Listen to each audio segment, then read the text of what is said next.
بسم الله الرحمن الرحيم. ومن أحسن قولا ممن دعا إلى الله وعمل صالحا وقال إنني من المسلمين.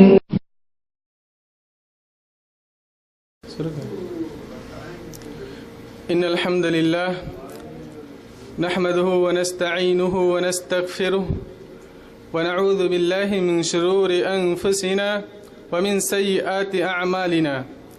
من يهده الله فلا مضل له ومن يضلله فلا هادي له، وأشهد أن لا إله إلا الله وحده لا شريك له، وأشهد أن محمدا عبده ورسوله. أما بعد، فإن خير الحديث كتاب الله، وخير الهدي هدي محمد صلى الله عليه وسلم، وشر الأمور محدثاتها، وكل محدثة بدعة، وكل بدعة ضلالة، وكل ضلالة في النار.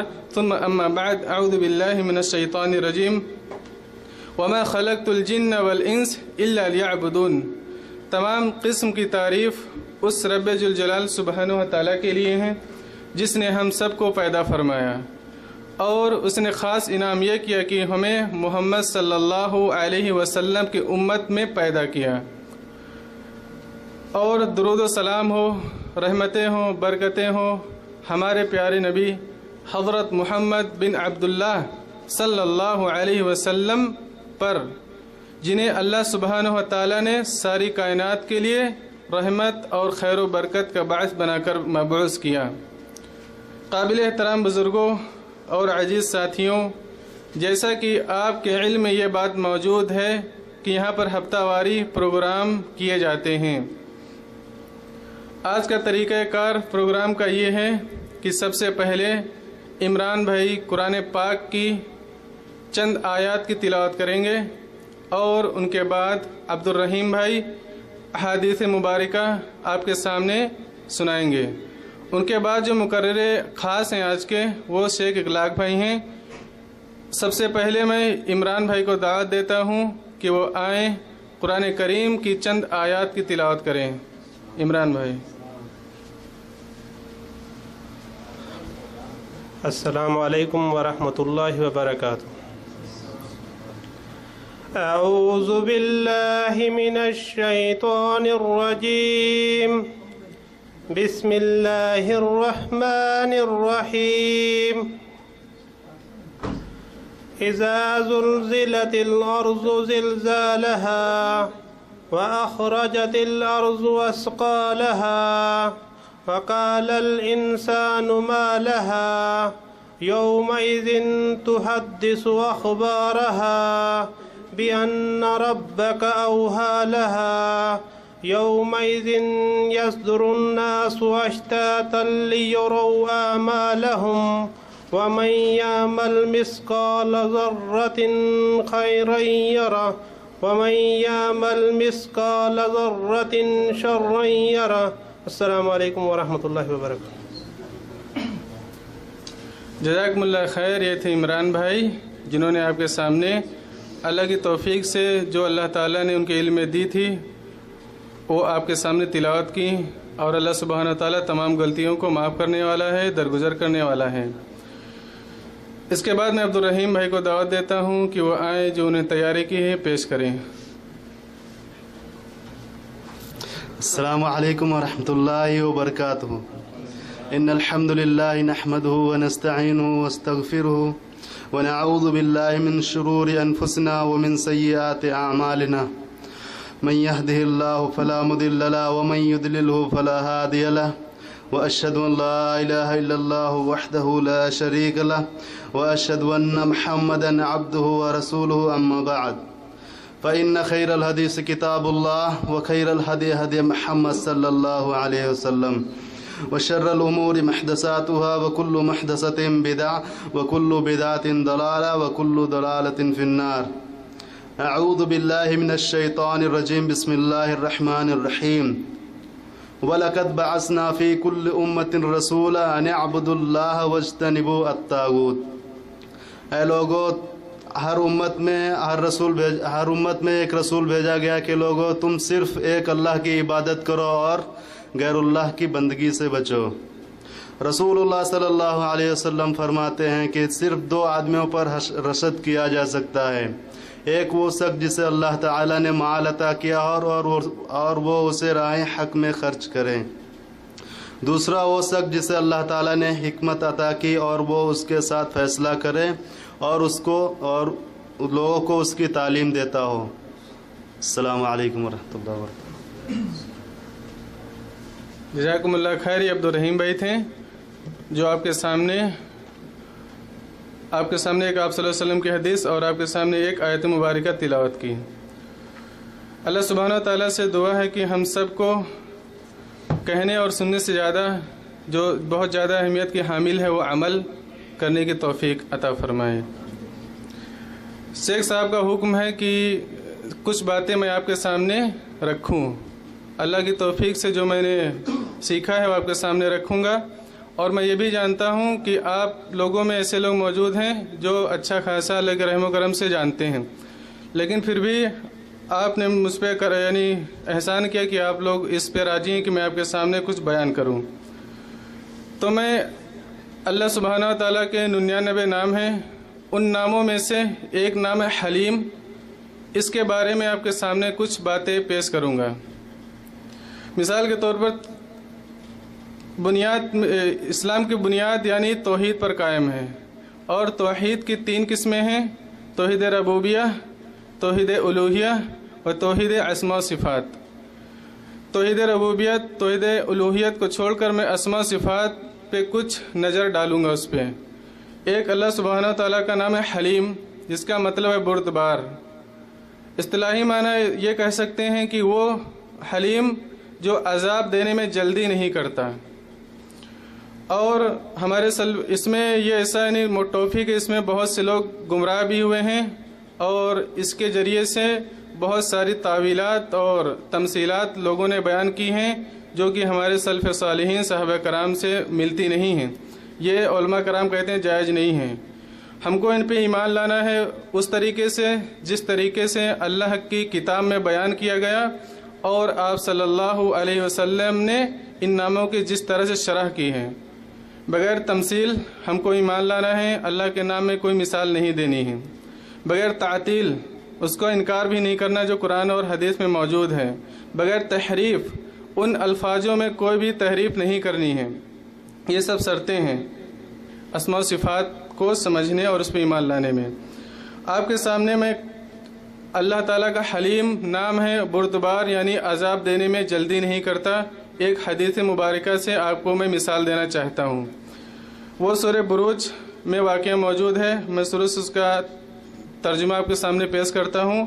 اللہ سبحانہ تعالیٰ فرماتے ہیں: وَالسَّمَاءِ ذَاتِ الْبُرُوجِ وَالْيَوْمِ الْمَوْعُودِ وَشَاهِدٍ وَمَشْهُودٍ وَقُتِلَ أَصْحَابُ الْأُخْدُودِ النَّارِ ذَاتِ الْوَقُودِ إِذْ هُمْ عَلَيْهَا قُعُودٌ وَهُمْ عَلَى مَا يَفْعَلُونَ بِالْمُؤْمِنِينَ شُهُودٌ وَمَا نَقَمُوا مِنْهُمْ إِلَّا أَنْ يُؤْمِنُوا بِاللَّهِ الْعَزِيزِ الْحَمِيدِ الَّذِي لَهُ مُلْكُ السَّمَاوَاتِ وَالْأَرْضِ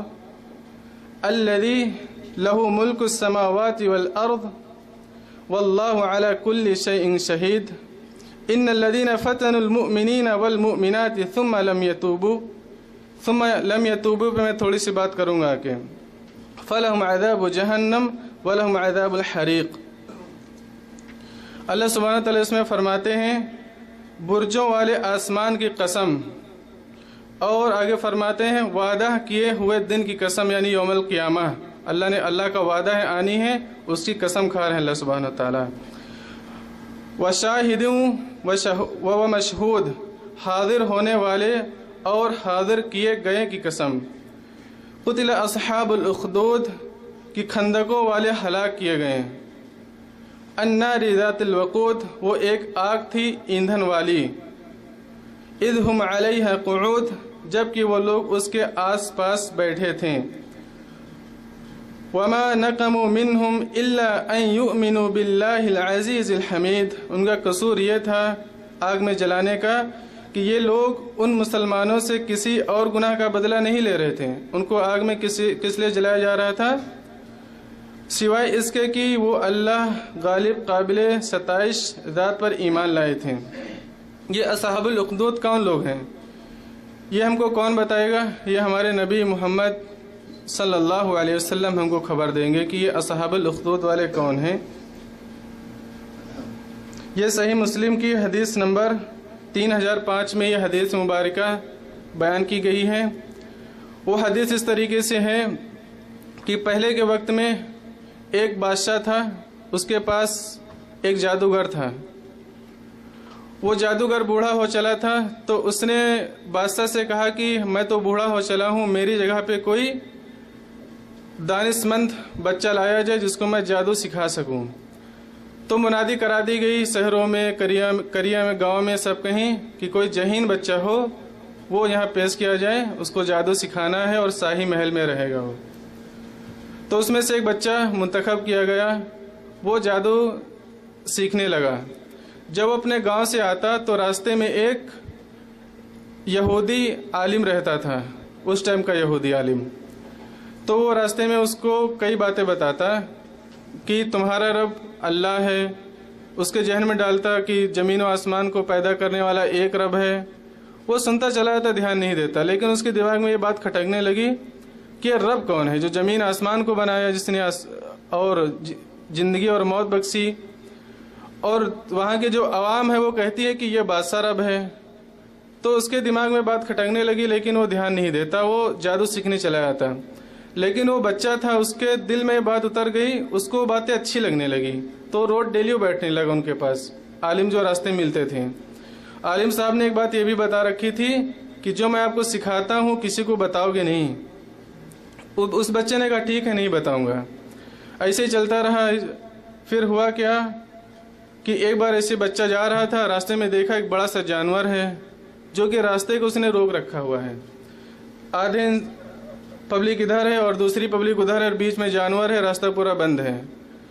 تو ایک سے وہاں پر اس ٹائم پہ جادوگر کا ٹائم تھا، جیسے کہ آج کے ٹائم پر سائنس اور ٹیکنالوجی کا دور ہے، ایسے ہی پہلے دور میں جادو کا دور تھا۔ آج جو سائنس اور ٹیکنالوجی میں آگے ہوگا وہی معتبر اور وہی بہت بڑا یعنی قابل، اور اس کی عزت اس دنیا میں ہوتی ہے آج کے ٹائم پر۔ لیکن اس ٹائم پہ جو اچھا جادوگر ہوتا تھا، ایسے ہی وہ اس ٹائم پہ اس کی عزت ہوتی تھی۔ تو وہ بچہ سوچتا ہے کہ میرا عالم کہتا ہے کہ تم اللہ کے نام سے جو بھی کرو گے وہ ہو جائے گا۔ تو کہتا ہے کہ کیوں نہ آج میں ٹرائی کروں کہ اس عالم کی بات کیا واقعی میں سچ ہے، کہ اس جانور کو میں یہاں سے بھگاؤں، کیسے بھگاؤں۔ تو کنکڑ اٹھاتا ہے، اسے مارتا ہے بسم اللہ کر کے، بسم اللہ برب الغلام، اس طریقے کے الفاظ کہتا ہے وہ، اور وہ جانور کو مارتا ہے، جانور مر جاتا ہے۔ تو وہ جانور مر جاتا ہے، پھر اس کو، اس بچے کو پورا یقین ہو جاتا ہے کہ اس یہودی عالم کی بات بالکل پرفیکٹ ہے، بالکل صحیح ہے۔ وہ اس پہ گہرا ایمان اس کا ہو جاتا ہے، اور پبلک بھی دیکھ رہی ہوتی ہے کہ تمام جادوگر ہیں، سانپ پھینکا، آسا پھینکا، سانپ بن کے اس کو ڈراتے رہیں، جانور کو نہیں بھاگا، لیکن اس بچے نے ایسے الفاظ کہے بسم اللہ برب الغلام، اس طریقے کے کچھ الفاظ کہیں، تو یعنی میں اللہ کے نام سے اس کو مارتا ہوں، اس کا مفہوم یہ ہے۔ تو جانور مر گیا اور راستہ آنا جانا شروع ہو گیا، اس بچے کا اس قریے کے اندر نام بھی ہو گیا۔ ایسے دھیرے دھیرے اس کا نام ہوتا چلا گیا اور وہ کئی لوگوں میں مشہور ہو گیا۔ تو یہ خبر جب بادشاہ کو پہنچی کہ اس نے اس طریقے کے نام لیے ہیں، تو اس کو بلایا، اس بچے کو اپنے محل میں، خاص کر کے اب شاہی جگہ پہ، کہ تم نے کس کا نام لیا؟ اس نے کہا کہ جس نے زمین و آسمان کو اور تجھے بھی جس نے پیدا کیا۔ اس کے غصہ آ گیا کہ میں رب ہوں اس یہ شہر کا، اس ملک کا، میں رب ہوں، پبلک کو کھانا چاہیے میں دیتا ہوں، کچھ بھی چاہیے کہ میں کپڑا اور ہر چیز کا انتظام میں کرتا ہوں۔ تو کہتا ہے کہ تجھ کو سکھایا کس نے یہ سب؟ عالم نے پہلے کہا تھا بتانا نہیں، لیکن اس کو مارا پیٹا گیا، اس کے پاس ظلم کیا کہ اس نے بتا دیا کہ فلاں فلاں شخص ہے، اس نے مجھے سب یہ سکھایا ہے۔ اس کو پکڑ کے لایا گیا، بچہ تھا، مارا پیٹا، وہ ڈر گیا اور اس نے بتا دیا سب کچھ کہ اس نے سکھایا۔ اس کو لایا گیا، بادشاہ کہتا ہے کہ یہ کلمہ کا انکار کرو کہ تمہارا رب اللہ ہے، تمہارا پیدا کرنے والا اللہ ہے، تم میرے اوپر ایمان لاؤ کہ میں تمہارا رب ہوں۔ وہ کہتا ہے کہ نہیں، یہ نہیں ہو سکتا۔ اس یہودی سے بھی عالم سے کہتے ہیں کہ انکار کر دو یہ سب، کہتا ہے نہیں کر سکتے۔ دو آدمی بلائے جاتے ہیں، ایک وہ یہودی اور ایک اس کے محل کا آدمی۔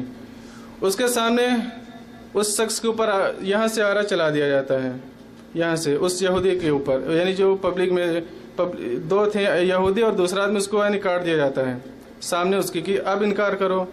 کہتا ہے کہ نہیں کر سکتا، میرا رب اللہ ہے اور اس کے علاوہ کوئی بھی میرا رب نہیں ہے، نہ تم ہو نہ تمہارے علاوہ جو بھی ہیں وہ ہمارا رب نہیں، وہ ہمارے رب نہیں ہو سکتے. تو پھر کیا کرتے ہیں، بچے سے کہتے ہیں تم بھی انکار کر دو، وہ بھی نہیں انکار کرتا ہے کہ میرا رب، کہتا ہے میرا رب آسمانوں والا ہے اور آپ میرے رب نہیں ہیں. اس عالم یہودی جو ہوتا ہے اس کو بھی 2 ٹکڑوں میں بانٹ دیتے ہیں. یہ کوئی معمولی بات ہے؟ کسی کا بھی جائیداد بانٹنے لگو 20 سے کہ ہم آدھی تمہاری لیے لے رہے ہیں، انکار کرو تم اس چیز دین کا. کیا کہے گا بھائی تھوڑا کچھ لے دے کے آگے پیچھے کر کے تھوڑا ہم ٹھیک ہے آپ کی بات مانے لیتے ہیں بھائی جو آپ کہہ رہے ہو، لیکن وہ اس کے 2 ٹکڑے جسم کے ہو رہے ہیں. اس کو منظور ہے کہ 2 ٹکڑے ہونا، لیکن اللہ سبحانہ و تعالیٰ کی توحید کو چھوڑنا منظور نہیں ہے. بچے سے کہتے ہیں کہ تم باز آ جاؤ، کہتا نہیں ہو سکتا. کہتے ہیں کہ تم کو اس سے بھیانک موت دی جائے گی، کہتا ہے قبول ہے مجھے، لیکن اللہ کا دامن چھوڑنا قبول نہیں ہے. کہتے ہیں کہ اس کو جاؤ لے جاؤ، بادشاہ کہتے ہیں اس کو لے جاؤ دریا میں، اس کو ڈال دو، وہاں جا کے پانی میں جائے گا، ہو سکتا ہے خوف آ جائے، موت کو دیکھے گا سامنے. بچہ تیار ہوتا ہے، فوجی ساتھ میں ہوتے ہیں، جاتے ہیں سمندر کے بیچ. فوجی کہتے ہیں اب بھی انکار کر دو اپنے رب کا، کہتا نہیں ہو سکتا. دعا پڑھتا ہے اللہم اکفنیہم بما شئت، اے اللہ سبحانہ، بچہ ہے کمزور ہے، وہ تو اپنی طاقت کے ذریعے سے وہاں بچ نہیں سکتا، تو اللہ تعالیٰ کو پکارتا ہے اے اللہ میری طرف سے میری طرف سے ان دشمنوں کے لیے کافی ہو جا. کشتی ہلتی ہے، فوجی ساری پانی کے اندر، بچہ اوپر بیٹھا ہوا. اب آپ کیا سوچ سکتے ہیں کہ بچہ کہاں جائے گا بھاگ کے؟ بچہ بھاگ کے نہیں جاتا ہے، فوراً شاہی محل میں آتا سیدھا. بادشاہ دیکھتا ہے ارے وہ فوجی کیا ہے، تو کیسے بچ گیا؟ کہتا ہے میرے رب نے مجھے بچایا ہے. کیونکہ وہ سوچتا تھا بچہ ہو سکتا ابھی وہ بادشاہ سدھر جائے، ابھی ایک رب کی وحدانیت کو قبول کر لے، اس لیے وہ شاہی محل میں واپس آیا اس کافر بادشاہ کے پاس. بادشاہ کا تکبر دیکھیے کہ وہ اتنی بڑی نشانی دیکھنے کے باوجود اللہ سبحانہ و تعالیٰ پہ ایمان نہیں لا رہا ہے. متکبر شخص اور مصلح شخص میں یہ فرق ہوتا ہے. ایسی بات نہیں کہ انسان ایمان والا گناہ نہیں کرتا ہے، گناہ کرتا ہے لیکن وہ اس گناہ کی اصلاح کر لیتا ہے. لیکن جو متکبر ہوتا ہے اپنی اصلاح نہیں کرتا، اسی پہ اڑا رہتا ہے اور اس میں بربادی ہے. مصلح اصلاح کرنے میں کامیابی ہے. بادشاہ برباد ہوا. پھر بادشاہ دوسری ترکیب سوچتا ہے، کہتا ہے کہ جاؤ وہاں تو چلو کشتی ہل گئی ہوگی، لیکن اس کو پہاڑ پہ لے کے جاؤ. پہاڑ پہ لے کے جاتے ہیں اس کو. پھر وہی دعا کرتا ہے کہ اللہ تیرے علاوہ میرا کون ہے، تو ہی میرا مالک، تو ہی میرا خالق، میرا رازق. اللہم اکفنیہم بما شئت، اے اللہ میری طرف سے کافی ہو جائے ان دشمنوں کے لیے. پہاڑ ہلتا ہے، سارے فوجی نیچے، بچہ اوپر. بچہ کیا سوچتے ہیں بھاگ جائے گا.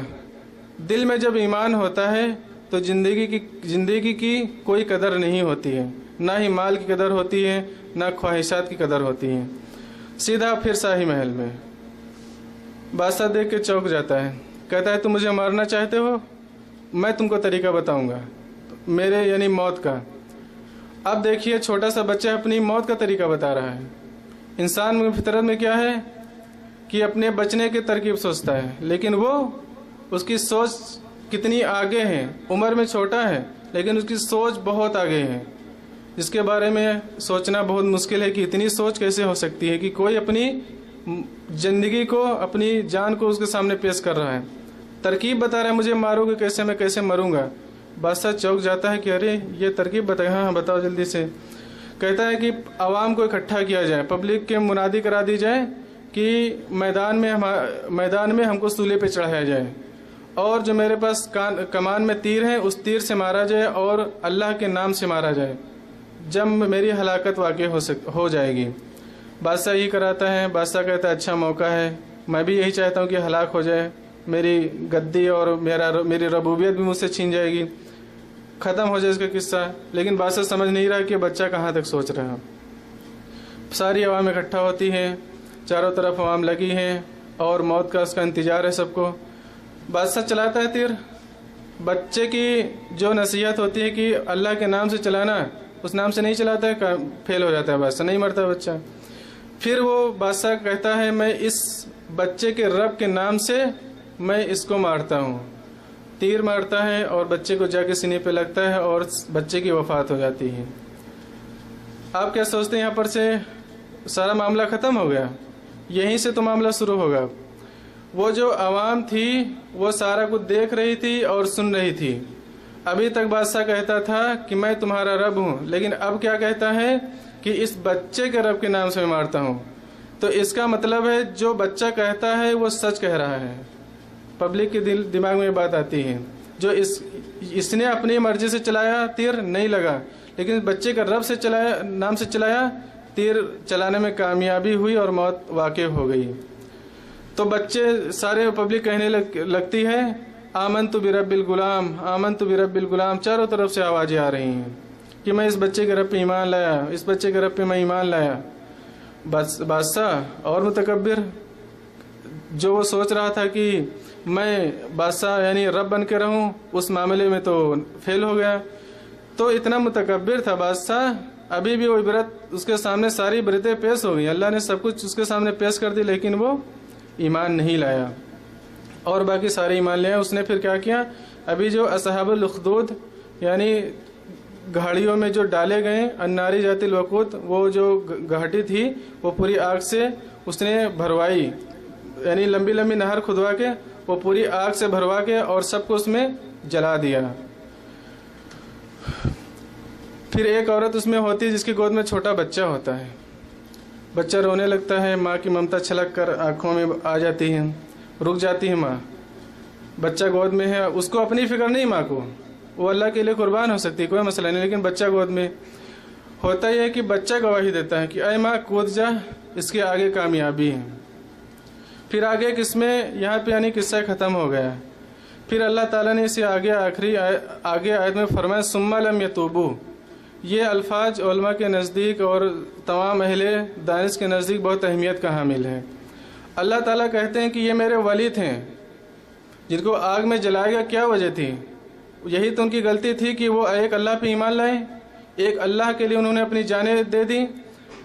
جن لوگوں نے جانیں لی ان سے اللہ تعالیٰ کہہ رہے ہیں ثم لم یتوبوا، تم نے ہمارے ولی کو جلایا، ہمارے دوست کو جلایا، اگر تم ابھی توبہ کر لیتے ہو تو تم کو معاف کر دیں گے. امام بصری رحمۃ اللہ علیہ فرماتے ہیں کہ جو ہزاروں کا قاتل ہو، اللہ کے ولیوں کو زندہ جلاتا ہو، ان کو تو اللہ تعالیٰ معاف کر سکتا ہے. کیا ہم اتنے گنہگار ہو گئے کہ ہم کو اللہ تعالیٰ معاف نہیں کرے گا؟ ہم اللہ کے سامنے توبہ کریں، کیا ہم کو اللہ تعالیٰ معاف نہیں کرے گا؟ کیا ہم نے کسی کو زندہ مارا ہے؟ کیا کسی کو ہم نے زندہ جلایا ہے؟ نہیں نا. جو اللہ تعالیٰ ایسے لوگوں کو معاف کر سکتا ہے، ثم لم یتوبوا کہہ رہا ہے کہ تم چلو ابھی ہم سے معافی توبہ کرو ہم سے. یہ تھا معنی یعنی حلیم کا.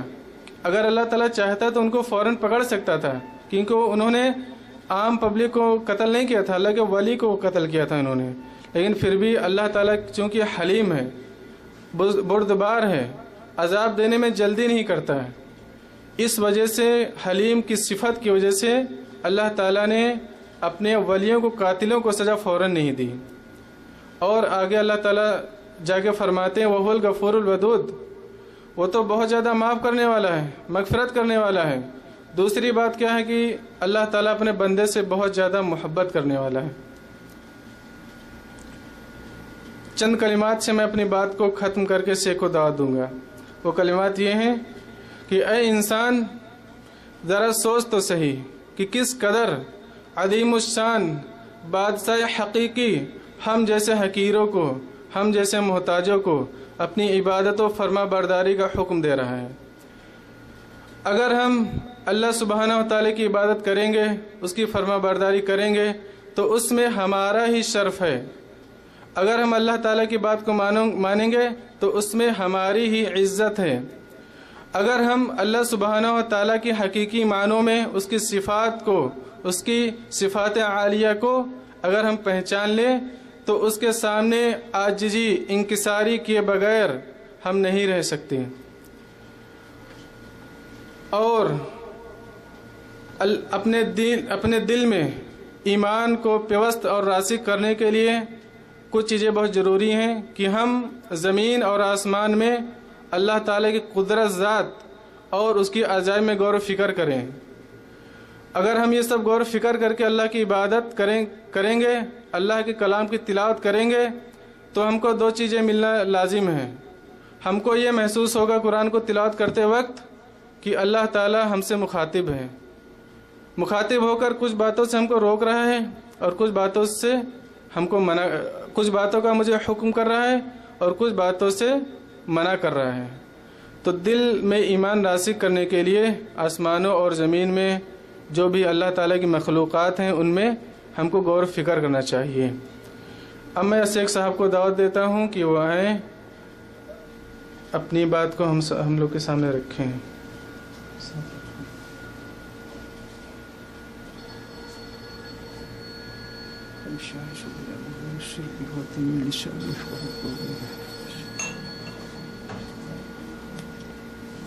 السلام علیکم ورحمۃ اللہ وبرکاتہ۔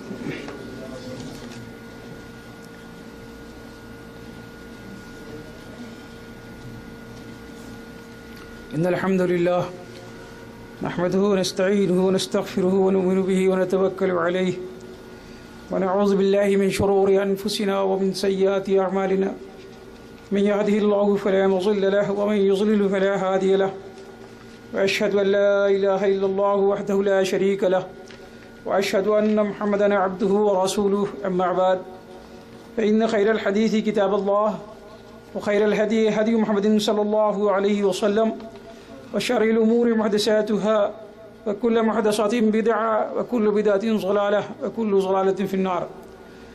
أعوذ بالله من الشيطان الرجيم، بسم الله الرحمن الرحيم۔ يا أيها الذين آمنوا اتقوا الله حق تقاته ولا تموتن إلا وأنتم مسلمون۔ اللهم صل على محمد وعلى آل محمد كما صليت على إبراهيم وعلى آل إبراهيم إنك حميد مجيد۔ اللهم بارك على محمد وعلى آل محمد كما باركت على إبراهيم وعلى آل إبراهيم إنك حميد مجيد۔ عزیز ساتھیو، اللہ رب العزت کا لاکھ لاکھ شکر احسان ہے کہ اس نے ہمیں اور آپ لوگوں کو یہ موقع عنایت کیا کہ ہم اور آپ لوگ یہاں پر جمع ہوئے، اس لیے کہ ہم اللہ کے رسول صلی اللہ علیہ وسلم کی واضح تعلیمات کو سمجھیں اور سمجھ کر اس پر عمل کرتے ہوئے اپنی زندگی گزاریں، اور جب اس دنیا سے ہمارا جانا ہو اور اللہ کے سامنے حاضری ہو تو ہمارا شمار ان انعام یافتہ لوگوں میں ہو جن لوگوں کے لیے اللہ تعالیٰ نے انعام دینے کا وعدہ کیا ہے۔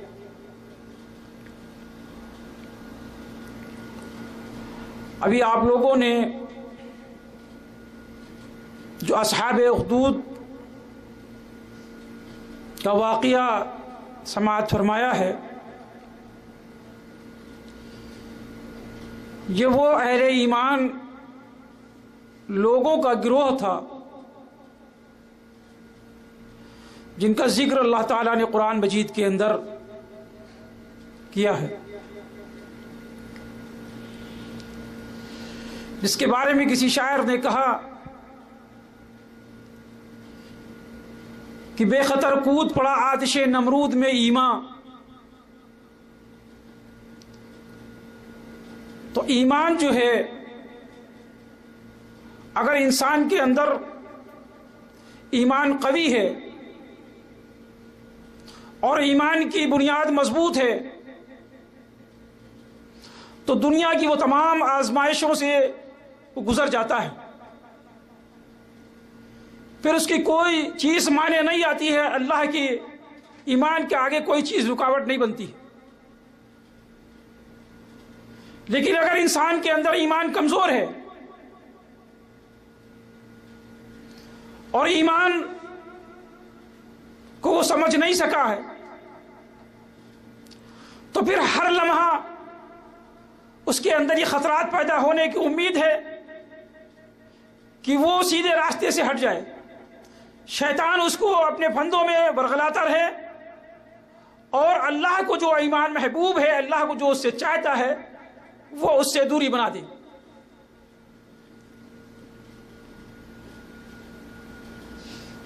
انسان کی کامیابی کے لیے جو اللہ تعالیٰ نے یہ شرائط رکھی ہیں،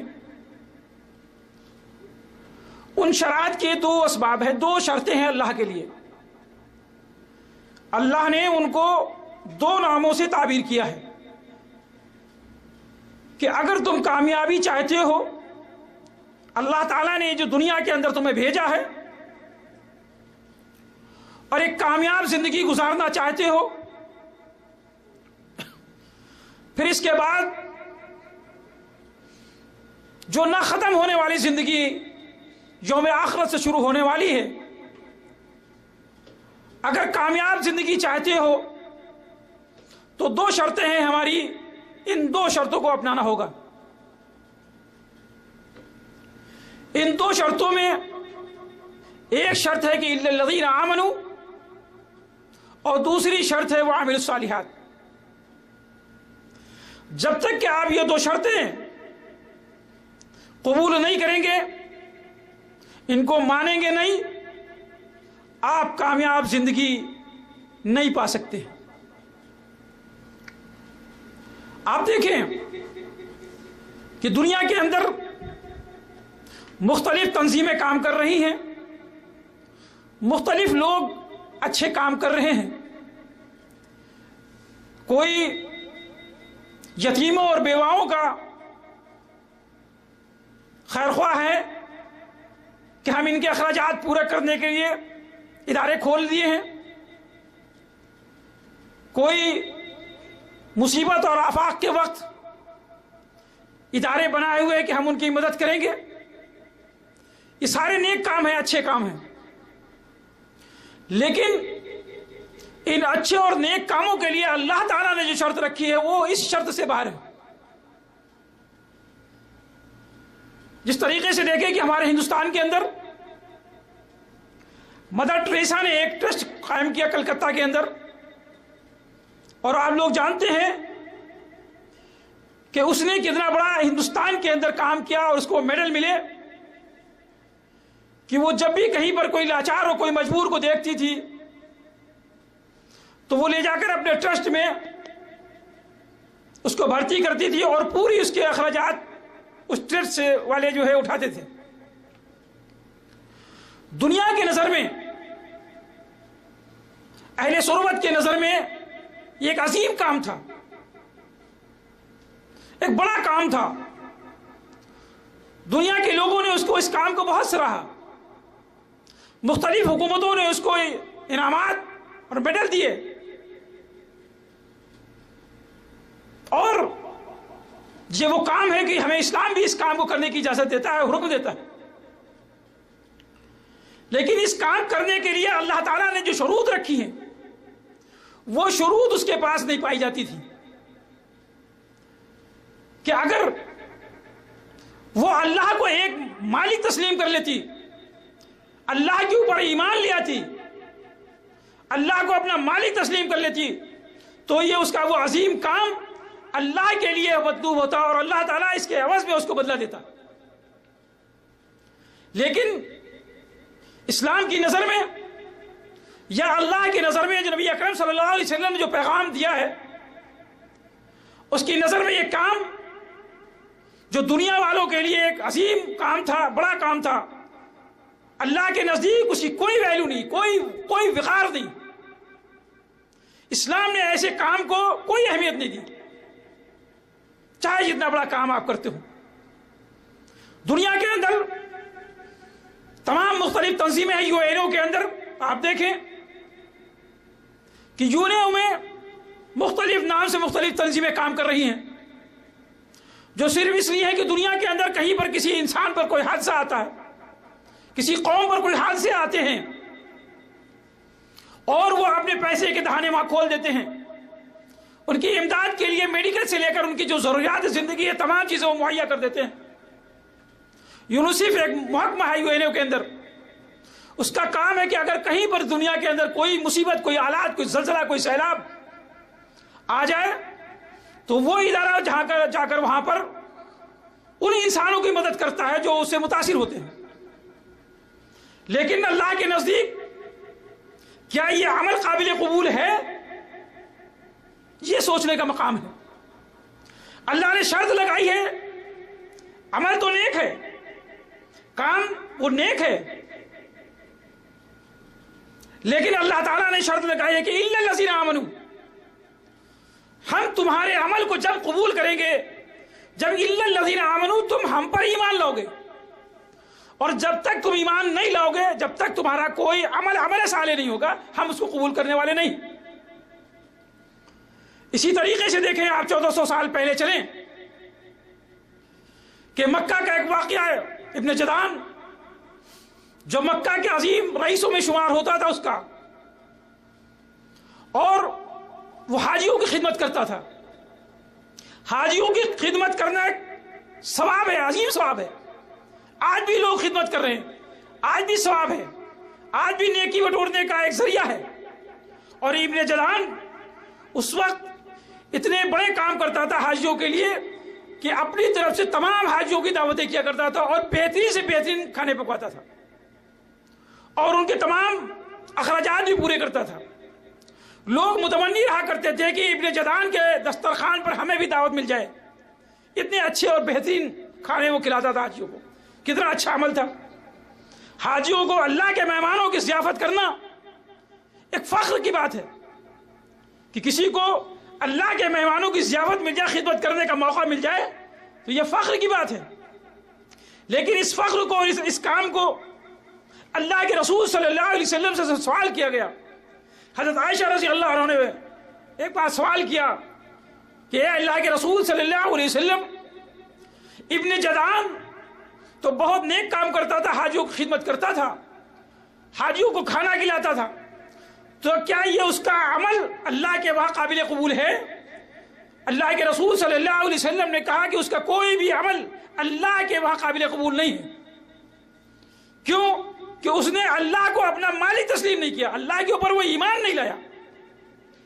تو ہمیں جو سب سے پہلا سبق دیا گیا ہے، جو شرط دی گئی ہے کہ ہم زندگی میں اگر بہتری چاہتے ہیں اور اس کا انعام چاہتے ہیں اور سرخرو اور انعام یافتہ لوگوں میں شمار ہونا چاہتے ہیں، تو سب سے پہلے ہے الا الذین آمنوا، کہ اے لوگوں ایمان لاؤ. اور ایمان بھی کیسا چاہیے، اللہ کو مطلوب ہے، اس کی بھی شرائطیں ہیں. کہ دیکھیں کہ حضرت ابراہیم علیہ السلام کا ایمان تمہارے لیے مشرع راہ ہے کہ حضرت ابراہیم علیہ السلام جب اللہ کے اوپر ایمان لاتے ہیں تو اس ایمان لانے کے بعد دنیا نے جو بھی ان کے ساتھ سلوک کیا انہوں نے خندہ پیشانی کے ساتھ اس کو قبول کیا، لیکن ایمان کے ساتھ کوئی سمجھوتا نہیں کیا. ایک طرف یہ پہلو ہے، دوسری طرف ایمان کا یہ تقاضا ہے کہ اللہ تعالیٰ جو بھی مطالبہ ان سے کرتا ہے آپ بہو چشم اس کو قبول کرتے ہیں، اور اللہ کے راستے میں اپنی تمام توانائی کو، تمام ذہنیت کو، تمام تکلیفیں پریشانیوں کو اللہ کے لیے قبول کرتے ہیں، اور اللہ کے حکم پر سمعنا وَأَطَعْنَا کہتے ہیں. یہ ایمان اللہ کو مطلوب ہے. جیسے کہ فَإِنْ آمَنُوا بِمِثْلِ مَا آمَنْتُمْ بِهِ فَقَدِ اهْتَدَوْا وَإِنْ تَوَلُّوا فَإِنَّمَا لَهُمْ فِي شِقَاقٍ. اللہ تعالیٰ نے قرآن کے اندر سورہ بقرہ کے اندر ان لوگوں کی مثال دی ہے کہ تم اگر ایمان لاتے ہو تو ہمارے ان صحابہ کے ذریعے طریقے سے ایمان لاؤ جو اللہ کے رسول صلی اللہ علیہ وسلم کے سبق یافتہ لوگ ہیں، صحبت یافتہ لوگ ہیں، جن کے لیے ہم نے رضی اللہ عنہ و رضوا عنہ کا خطاب دیا. وہ ایمان مطلوب ہے. تو وہ جب ایمان ہمارے پاس ہو جائے گا، اتنا مضبوط ایمان ہو جائے گا، تو ہماری تمام جو ہم پر بوچھار ہوتی ہے، جو باطل جو عقائد آتے ہیں ہمارے تک، ہم پر کوئی اثرات نہیں ہو سکتے. ہمیں اپنے ایمان کا جائزہ لینا ہوگا، اور اس ایمان کے ساتھ اللہ تعالیٰ نے مشروط رکھا ہے عمل کو. اگر ہم بغیر عمل کے، بغیر ایمان کے کوئی عمل کرتے ہیں تو ہمارا کوئی عمل قابل قبول نہیں ہوگا. ایک شرط یہ ہے. دوسری شرط الا الذین آمنوا وعملوا الصالحات ہے کہ اللہ تعالیٰ نے کسی پر کہیں پر یہ نہیں کہا ہے کہ تم کثرت عمل چاہیے، ہمیں عمل کی کثرت چاہیے، جو زیادہ سے زیادہ عمل کرے گا ہم اس کو جنت دیں گے، ایسا کوئی مطالبہ نہیں. پورے قرآن کے اندر آپ دیکھیں، جب تمام حدیثوں کا آپ مطالعہ کریں، سیرت نبوی کا مطالعہ کریں، کہیں پر کوئی یہ مطالبہ نہیں ہے، اللہ تعالیٰ نے بندوں سے نہیں کیا کہ ہمیں تمہارے عملوں کی کثرت چاہیے، بلکہ اللہ تعالیٰ نے جو کہا کہ لا یکلف اللہ نفسا الا وسعہا، ہم نے کسی پر اس کے طاقت سے زیادہ بوجھ نہیں ڈالا ہے، کوئی ایسا حکم نہیں صادر کیا ہے کہ جو وہ کر نہ سکے، اس کی طاقت سے زیادہ اللہ تعالیٰ نے بوجھ نہیں ڈالا۔ اللہ کے رسول صلی اللہ علیہ وسلم فرماتے ہیں کہ بندوں سے اللہ کا یہ مطالبہ ہے کہ تم چاہے چھوٹا سے چھوٹا عمل کرو، لیکن اگر متواتر اس عمل کو کرتے رہو گے اللہ کو بہت محبوب ہے، نہ کہ تم زیادہ عمل کرو۔ اللہ کو چھوٹے عمل بڑے محبوب ہیں لیکن متواتر ہونا چاہیے۔ اس لیے ہمیں عمل جو دیکھ کرنا ہے تو عمل کی مقدار نہیں دیکھنی ہے کہ ہم نے کتنا عمل کیا ہے، بہت زیادہ لمبے چوڑے مجاہدے کیے ہیں کہ نہیں کیے ہیں، لمبے چوڑے ہم نے نمازیں پڑھی ہیں کہ نہیں پڑھی ہیں، یا ہم نے قرآن لمبے چوڑے تو پڑھے ہیں کہ نہیں پڑھے ہیں۔ اللہ تعالیٰ کو یہ مطلوب نہیں ہے، اللہ کو یہ مطلوب ہے کہ وہ عامل الصالحات۔ آپ دیکھیں قرآن کے اندر متواتر جگہ اللہ تعالیٰ نے یہ مطالبہ کیا ہے کہ الا الذین آمنوا کے ساتھ جو شرط رکھی ہے وہ عامل الصالحات ہے۔ جیسے سورہ عصر کے اندر اللہ تعالیٰ نے کہا والعصر ان الانسان لفی خسر الا الذین آمنوا وعملوا الصالحات، کہ کامیاب وہی لوگ ہیں جو ایمان لائے اور صالح عمل کیے، اور اگر یہ شرطیں نہیں پائی گئی تو پھر خسارہ پانے والے وہ ہو جاؤ گے کہ والعصر ان الانسان لفی خسر، تم خسارہ پانے والے میں ہو جاؤ گے اگر تم نے ایمان کے ساتھ عمل صالح نہ کیا۔ اسی طریقے سے قرآن کے اندر دیکھیں کہ لیبلوکم ایکم احسن عملا، اللہ نے کہا ہے کہ تم میں زیادہ اچھا عمل کرنے والا کون ہے، یہ ہمیں چاہیے، یہ مطلوب ہے۔ زیادہ اچھا عمل کرنے والا چاہیے، زیادہ عمل کرنے والا نہیں چاہیے۔ اس کو زیادہ مجاہدے کی ضرورت نہیں، زیادہ ریاضت کی ضرورت نہیں ہے کہ آپ رات میں لٹک کے عبادت کریں۔ ایک بار مسجد نبوی کے اندر اللہ کے رسول صلی اللہ علیہ وسلم نے دیکھا کہ ایک درخت سے ایک رسی لٹک رہی ہے۔ نبی اکرم صلی اللہ علیہ وسلم نے دریافت کیا صحابہ سے کہ یہ رسی یہاں پر کیوں لٹک رہی ہے؟ صحابہ نے عرض کیا رسول اللہ، حضرت زینب رضی اللہ عنہ یہاں پر نماز پڑھتی ہیں اور جب وہ تھک جاتی ہیں یا ان کو نیند کا غلبہ ہوتا ہے تو اس رسی کو پکڑ لیتی ہیں اور پھر اپنی عبادت جاری رکھتی ہیں۔ اللہ کے رسول صلی اللہ علیہ وسلم نے کہا اس رسی کو کاٹ دو۔ اللہ کو وہ عمل نہیں پسند ہے جو تمہاری طاقت سے زیادہ ہو، اللہ کو چھوٹا عمل پسند ہے لیکن ہو اللہ اور اللہ کے رسول صلی اللہ علیہ وسلم کے بتائے ہوئے طریقے کے مطابق۔ لیبلوکم ایکم احسن عملا، تمہیں زیادہ اچھا عمل کرنے والا کون ہے، یہ اللہ تعالیٰ دیکھنا چاہتے ہیں۔ ایک شخص دیکھا نبی اکرم صلی اللہ علیہ وسلم نے کہ دھوپ میں کھڑا ہوا ہے، روزہ رکھے ہوئے دھوپ میں کھڑا ہوا ہے۔ اللہ کے رسول صلی اللہ علیہ وسلم دریافت کر کے یہ شخص وہاں پر کیوں کھڑا ہے؟ لوگوں نے عرض کیا اے اللہ کے رسول صلی اللہ علیہ وسلم، اس نے منت مانی ہے کہ ہم روزہ رکھیں گے اور دھوپ میں کھڑے رہیں گے، سائے میں نہیں بیٹھیں گے۔ اللہ کے رسول صلی اللہ علیہ وسلم نے کہا اس کو سائے میں لا کے بٹھا لو اور اس سے کہو کہ اللہ تعالیٰ کو یہ تمہاری ریاضت نہیں پسند ہے کہ تم دھوپ میں کھڑے ہو کے روزہ رکھو، اللہ تعالیٰ کو ایسا عمل نہیں چاہیے۔ اللہ کو وہ ریاضتیں وہ عبادتیں نہیں چاہیے جو دکھاوے یا تم طویل اپنے اوپر سہمتیں برداشت کر لو۔ اللہ کو وہ عمل چاہیے جو قلیل ہو لیکن ہو اللہ کے رسول صلی اللہ علیہ وسلم کے طریقے کے مطابق اگر ہمارا عمل ہے، چاہے وہ چھوٹا سا عمل ہے۔ اسی لیے اللہ تعالیٰ نے قرآن کے اندر کہا کہ قلیلا ما تشکرون، بہت کم لوگ ہیں جو ہمارا شکر ادا کرتے ہیں، لیکن وہ بہت کم لوگ جو ہے اللہ کو چیزیں۔ مسجد نبوی کے اندر ایک شخص بیٹھا ہو اور یہ دعا کر رہا قلیلا ما تشکرون، اے اللہ ہم کو قلیلوں میں شمار کر لے، جو تیرے قلیل بندے ہیں اللہ ہم کو اس میں شمار کر لے۔ حضرت عمر رضی اللہ عنہ ادھر سے گزر ہوا اور سنا، اس کو کہا اے کیا کر رہے ہو تم، یہ کون سی دعا مانگ رہے ہو؟ ہم تو بارڈروں پر فوج بھیجے ہوئے لڑائی کر رہے ہیں کہ اللہ کے شکر کرنے والے بندوں کی تعداد زیادہ سے زیادہ ہو جائے، اللہ کا پیغام اللہ کے تمام بندوں تک پہنچا ہے۔ ہم تو مجاہدوں کو بھیجے ہوئے ہیں، جہاد کر رہے ہیں، اور تم یہ دعا کر رہے ہو اللہ ہم کو چھوڑوں میں شامل کر لے، قلیل کر دے۔ تو اس نے کہا یا امیر المومنین، کیا آپ نے قرآن نہیں پڑھا؟ اللہ کہتا ہے قلیلا ما تشکرون، بہت کم لوگ ہیں جو اللہ کا شکر ادا کرتے ہیں، اور میں دعا کر رہا ہوں کہ اللہ ان چھوٹے کم لوگوں میں ہم کو شمار کر لے جو کامیاب ہو جائیں۔ حضرت عمر نے کہا بالکل تم نے صحیح کہا۔ تو ہم یہ سوچ پیدا کریں، ہمیں کوئی طویل ریاضت نہیں کرنا ہے۔ اللہ نے جو 5 وقت کی نماز ہم پر فرض کی ہے، یہ ایمان کا ایک حصہ ہے کہ ہم اس نماز کو اسی طریقے سے پڑھیں کہ جس طریقے سے اللہ کے رسول صلی اللہ علیہ وسلم نے ہمیں حکم دیا کہ صلو کما رأیتمونی اصلی، جس طریقے سے ہم نماز پڑھتے ہیں اس طریقے سے نماز پڑھو، اور اگر اس طریقے سے نماز نہیں پڑھی تو ہمارا یہ عمل قابل قبول نہیں ہوگا، احسن عملہ نہیں ہوگا۔ ایک شخص نماز پڑھ رہا، عیدگاہ کے اندر ایک شخص نماز پڑھ رہا، حضرت عبداللہ بن عباس کہتے ہیں اے شخص تم کیا کر رہے ہو، تم کیسی نماز پڑھ رہے ہو، کیوں نماز پڑھ رہے ہو تم؟ تو اس شخص نے کہا کہ اے عبداللہ میں نماز پڑھ رہا ہوں، اور اس نماز پڑھنے پر اللہ تعالیٰ ہم کو عذاب نہیں دے گا۔ اچھا کام تھا، کام بہترین ہے، نماز پڑھنا، نماز کو حکم دیا جا رہا۔ حضرت عبداللہ بن عباس کہتے ہیں کہ سنو، تم یہ جو نماز پڑھ رہے ہو ہمیں نہیں معلوم تمہیں عذاب دے گا کہ نہیں دے گا، لیکن ہم یہ کہہ سکتے ہیں کہ تم جو کام کر رہے ہو اللہ کے رسول صلی اللہ علیہ وسلم نے یہ کام نہیں کیا ہے، اللہ کے رسول صلی اللہ علیہ وسلم نے یہاں نماز نہیں پڑھی ہے، تم اس عمل پر گامزن نہیں ہو جو نبی اکرم صلی اللہ علیہ وسلم کا حکم تھا، کس طریقے سے تمہیں تمہارا یہ عمل کو ہم اچھا کہیں؟ تو کوئی بھی عمل جب ہم عمل کرنے چلیں تو دیکھیں کہ یہ عمل الصالحات ہے کہ نہیں ہے، یا ایسا نہ ہو کہ ہم پوری زندگی ایک دھوکے میں گزار دیں کہ ہم عمل تو سب کر رہے ہیں، اچھے اچھے عمل کر رہے ہیں، ہم نماز بھی پڑھ رہے ہیں، ہم روزے بھی رکھ رہے ہیں، ہم صدقے و خیرات بھی کر رہے ہیں، ہم حج اور عمرے بھی کر رہے ہیں، لیکن کبھی غور و فکر کیا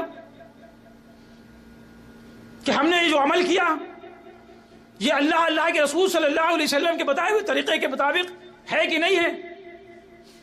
اگر وہ طریقہ نہیں ہے تو ہمارا یہ عمل اللہ تعالیٰ کے وہاں قابل قبول نہ ہوا، تب کیا ہوگا؟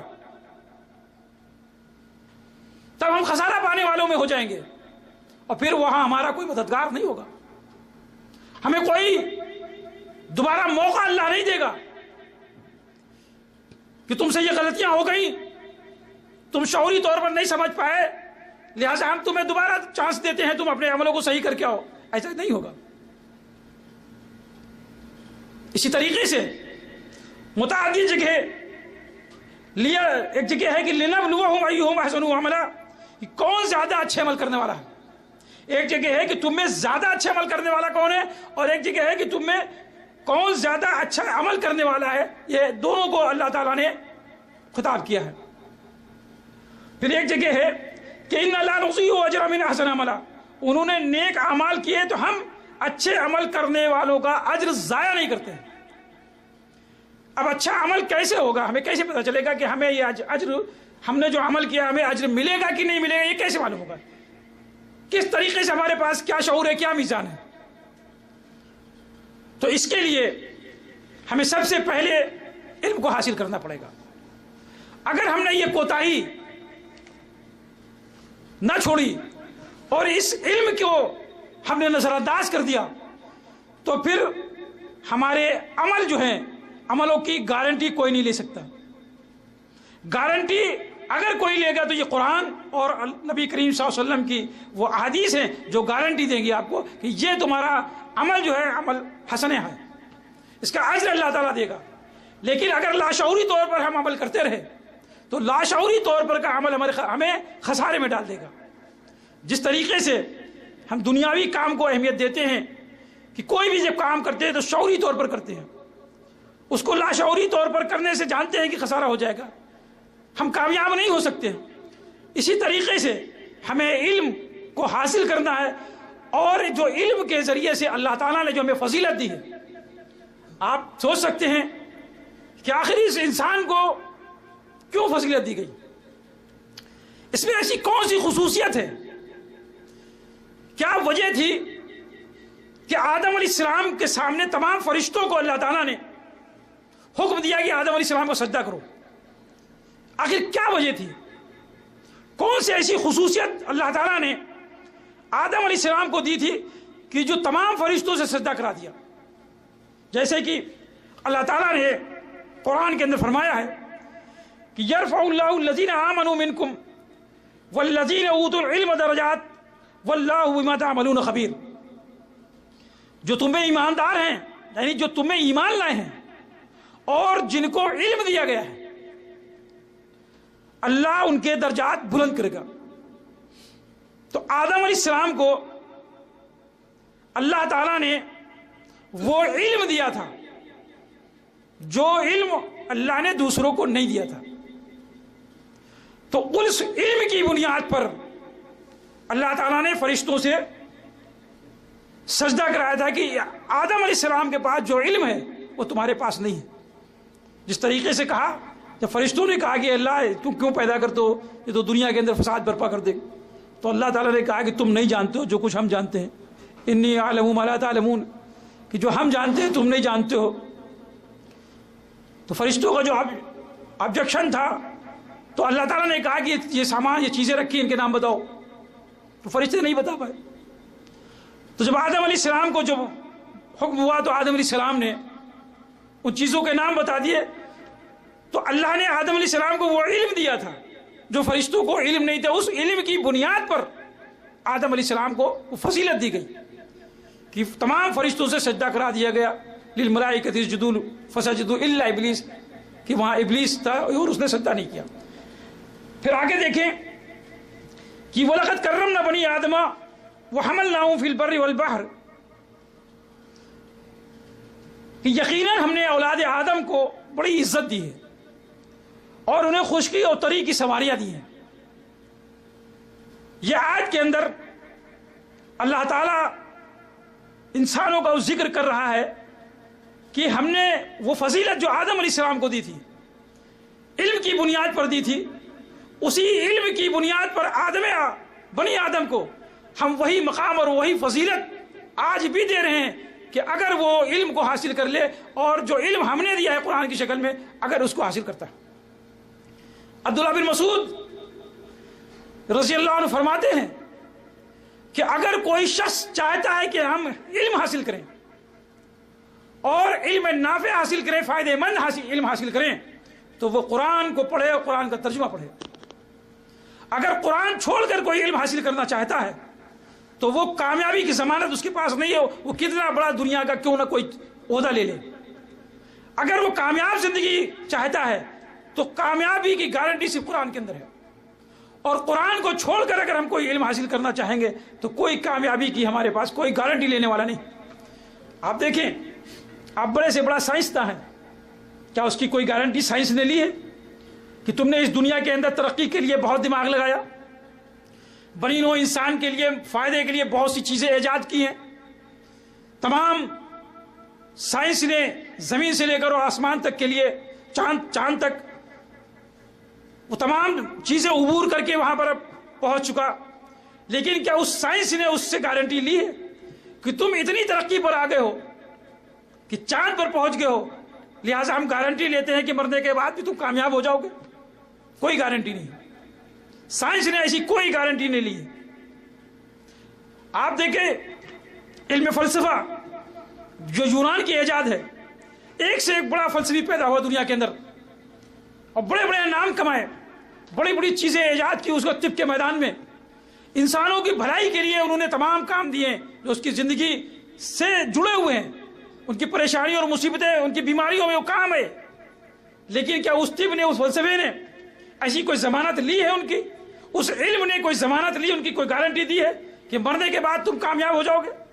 کوئی گارنٹی نہیں، کوئی بھی نہیں گارنٹی، کہیں سے بھی کوئی نہیں۔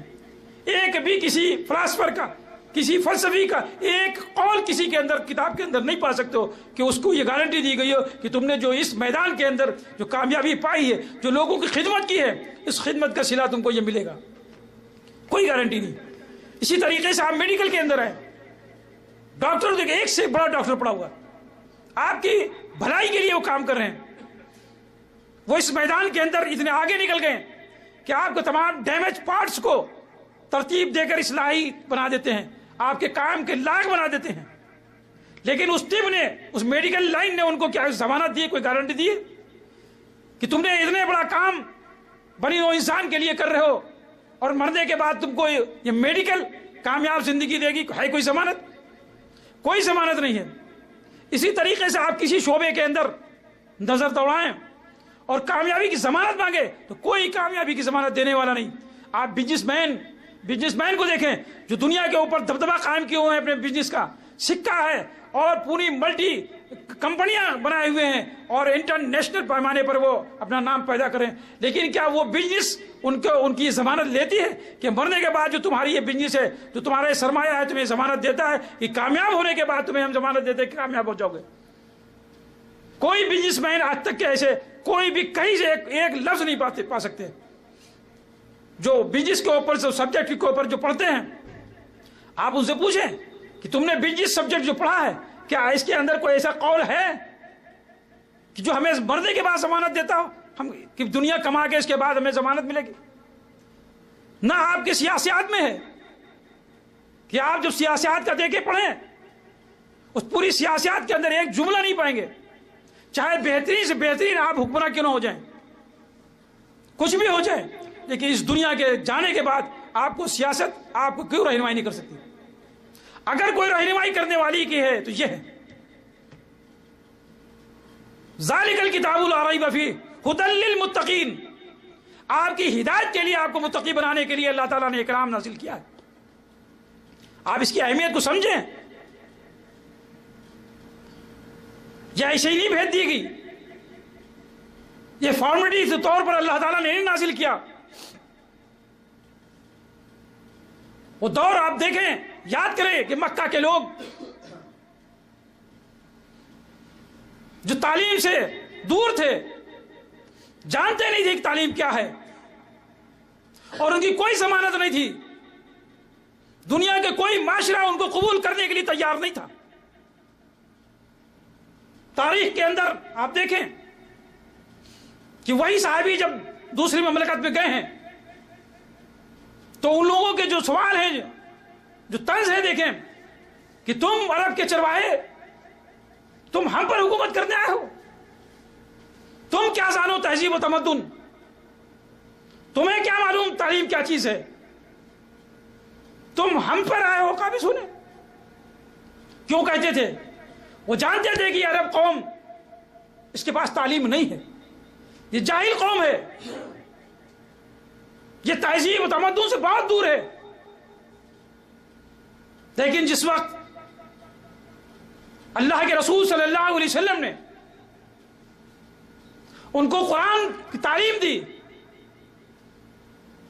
ان کو قرآن کی اہمیت بتائی کہ یہ قرآن تمہارے لیے آیا ہے, تمام بنی نوع انسان کے ہدایت کے لیے آیا ہے, تو وہی ایک صحابی جب اس قرآن کی تعلیم لے کر نکلے مکے سے تو آپ پوری دنیا کے حکمراں بن گئے. وہی کیسر و کسرا جو گھمنڈ میں چور تھے کہ ہماری حکومتوں سے کون ہے ٹکر لینے والا, کون ہے جو ہم سے مقابلہ کرے, ان کے سامنے دہیا کلبی کھڑے ہوئے ہیں, جو پھڑی ہوئی پوشاک ہے, پھڑے ہوئے جوتے ہیں, اور کسرا کے سامنے کھڑے ہوئے اور کہا, کسرا سن, میں تمہارے لیے اللہ کا پیغام لے کر آیا ہوں, ہم نبی اکرم صلی اللہ علیہ وسلم کے قاصد ہیں, لہذا تو ایمان لاؤ نہ ورنہ جزیہ دے. کسرا نگاہ اٹھاتا ہے اور کہتا تو اے عرب کے چرواہے, تجھے معلوم ہے تو کس سے بات کر رہا ہے؟ تو تہذیب و تمدن سے آ رہی ہے, تو کہاں کھڑا ہوا, تجھے ہوش ہے؟ وہ صحابی جن کے پاس قرآن کا علم ہے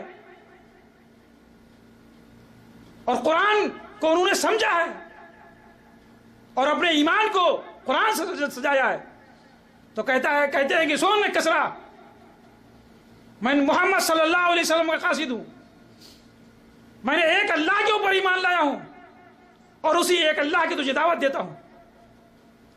اگر تو ایمان نہیں لاتا ہے, اسلام نہیں قبول کرتا ہے, تو جزیہ دینے کے لیے تیار ہو جا, یا پھر میدان جنگ بتائے گا کہ کس کے پاس کتنی طاقت ہے. یہ کون بول رہا ہے؟ یہ کون سی طاقت تھی صحابی کے اندر جو اتنے بڑے حاکم کے سامنے جرأت پیدا کر دی؟ کون سی چیز تھی, کون بیکنگ تھی؟ یہ قرآن تھا.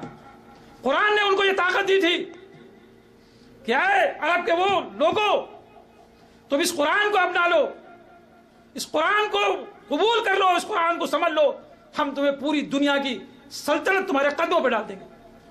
یہ اللہ تعالیٰ نے وعدہ کیا تھا، اور تاریخ گواہ ہے کہ اتنے بڑے علاقے کے اندر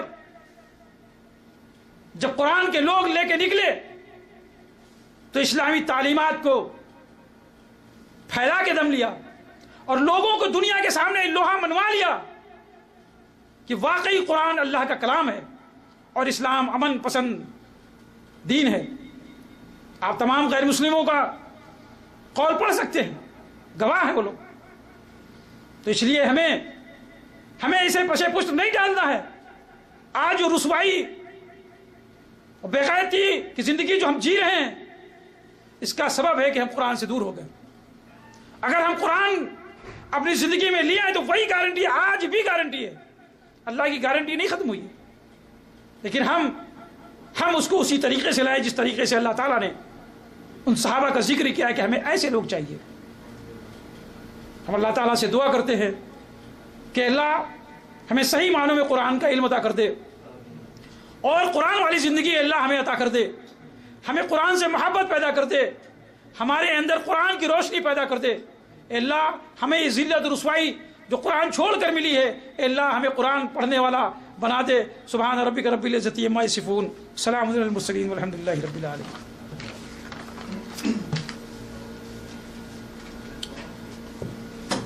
جزاک اللہ خیر. آپ نے شیخ صاحب سے علم کے موضوع پر بہت بہترین گفتگو سماعت فرمائی. اللہ سبحانہ و تعالیٰ سے دعا ہے کہ ہم سب کو اس پہ عمل پیرا ہونے کی توفیق کرے. اور زیادہ تر ایک جو بات ذہن میں آتی ہے کہ میں کیا کر سکتا ہوں اکیلا، یہ بات بالکل اپنے ذہن سے نکال دیں کہ اس دنیا پہ جو بھی ہوا ہے سب اکیلے ہی سے ہوا ہے.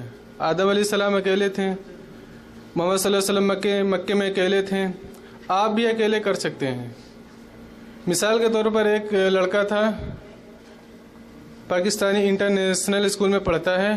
وہ کہتا ہے کہ میں اکیلے کیا کر سکتا ہوں، اتنا بڑا مسئلہ ہے، کیا کر سکتا ہوں. تو میں نے اسے سوال کیا، وہ اسکولی لڑکا تھا تو اس کے ظاہر سی بات ہے اس کی بہت اچھی خاصی سمجھ ہوتی ہے عام بچوں سے. تو میں نے کہا تمہارے ابو کون ہیں؟ کہتا ہے مسلمان. میں نے کہا تمہارے دادا؟ کہتے وہ بھی مسلمان. ان کے دادا؟ وہ بھی مسلمان. ان کے دادا؟ ان کے مسلمان. جو سب سے لاسٹ میں تھے جنہوں نے کلمہ پڑھا وہ کتنے تھے؟ اکیلے تھے نا وہ. بعد میں انہوں نے کلمہ پڑھا، اس کے بعد میں ان کی اولادیں ہوئیں، ان کی اولادیں دھیرے دھیرے بڑھتی چلی گئیں. اگر وہاں پر وہ تمام پشتے پیچھے والے سوچتے کہ میں اکیلا کیا کر سکتا ہوں، میں کلمہ پڑھوں گا اس سے کیا ہوگا، تو آج ہمارا گاؤں مسلمانوں سے بھرا ہے، آج ہمارا شہر مسلمانوں سے بھرا ہے، آج پورے ملک ہے مسلمانوں سے. اگر وہی انسان سوچتا میں اکیلے کلمہ پڑھ کے کیا کروں گا، اتنے کروڑوں لاکھوں غیر مسلم ہیں، تو آج ہم نہ ہوتے ہیں. یہیں سے آج کے درس کا اختتام ہوتا ہے. سبحانک ربک رب العزت عما یصفون والسلام علی المرسلین والحمد للہ رب العالمین. والسلام علیکم ورحمۃ اللہ وبرکاتہ. مسجد نبوی کے اندر ایک شخص بیٹھا ہو اور یہ دعا کر رہا قلیلا ما تشکرون، اے اللہ ہم کو قلیلوں میں شمار کر لے، جو تیرے قلیل بندے ہیں اللہ ہم کو اس میں شمار کر لے. حضرت عمر رضی اللہ عنہ ادھر سے گزر ہوا اور سنا، اس کو کہا ہے کیا کر رہے ہو تم، یہ کون سی دعا مانگ رہے ہو، ہم تو بارڈروں پر فوج بھیجے ہوئے لڑائی کر رہے ہیں کہ اللہ کے شکر کرنے والے بندوں کی تعداد زیادہ سے زیادہ ہو جائے، اللہ کا پیغام اللہ کے تمام بندوں تک پہنچائے. ہم تو مجاہدوں کو بھیجے ہوئے ہیں، جہاد کر رہے ہیں، اور تم یہ دعا کر رہے ہو اللہ ہم کو چھوڑوں میں شامل کر لے، قلیل کر دے. تو اس نے کہا یا امیر المومنین کیا آپ نے قرآن نہیں پڑھا؟ اللہ کہتا ہے قلیل ما تشکرون، بہت کم لوگ ہیں جو اللہ کا شکر ادا کرتے ہیں، اور میں دعا کر رہا ہوں کہ اللہ ان چھوٹے کم لوگوں میں ہم کو شمار کر لے جو کامیاب ہو جائیں. حضرت عمر نے کہا بالکل تم نے صحیح کہا. تو ہم یہ سوچ پیدا کریں، ہمیں کوئی طویل ریاضت نہیں کرنا ہے. اللہ نے جو 5 وقت کی نماز ہم پر فرض کی ہے، یہ ایمان کا ایک حصہ ہے کہ ہم اس نماز کو اسی طریقے سے پڑھیں کہ جس طریقے سے اللہ کے رسول صلی اللہ علیہ وسلم نے ہمیں حکم دیا کہ صلو کما رأیتمونی اصلی. جس طریقے سے ہم نماز پڑھتے ہیں اس طریقے سے نماز پڑھو، اور اگر اس طریقے سے نماز نہیں پڑھی تو ہمارا یہ عمل قابل قبول نہیں ہوگا، احسن عملہ نہیں ہوگا. ایک شخص نماز پڑھ رہا، عیدگاہ کے اندر ایک شخص نماز پڑھ رہا، حضرت عبداللہ بن عباس کہتے ہیں شخص تم کیا کر رہے ہو، تم کیسی نماز پڑھ رہے ہو، کیوں نماز پڑھ رہے ہو تم؟ تو شخص نے کہا کہ اے عبداللہ میں نماز پڑھ رہا ہوں اور اس نماز پڑھنے پر اللہ تعالیٰ ہم کو عذاب نہیں دے گا۔ اچھا کام تھا، کام بہترین ہے، نماز پڑھنا، نماز کو حکم دیا جا رہا۔ حضرت عبداللہ بن عباس کہتے ہیں کہ سنو، تم یہ جو نماز پڑھ رہے ہو ہمیں نہیں معلوم تمہیں عذاب دے گا کہ نہیں دے گا، لیکن ہم یہ کہہ سکتے ہیں کہ تم جو کام کر رہے ہو اللہ کے رسول صلی اللہ علیہ وسلم نے یہ کام نہیں کیا ہے، اللہ کے رسول صلی اللہ علیہ وسلم نے یہاں نماز نہیں پڑھی ہے، تم اس عمل پر گامزن نہیں ہو جو نبی اکرم صلی اللہ علیہ وسلم کا حکم تھا، کس طریقے سے تمہیں تمہارا یہ عمل کو ہم اچھا کہیں؟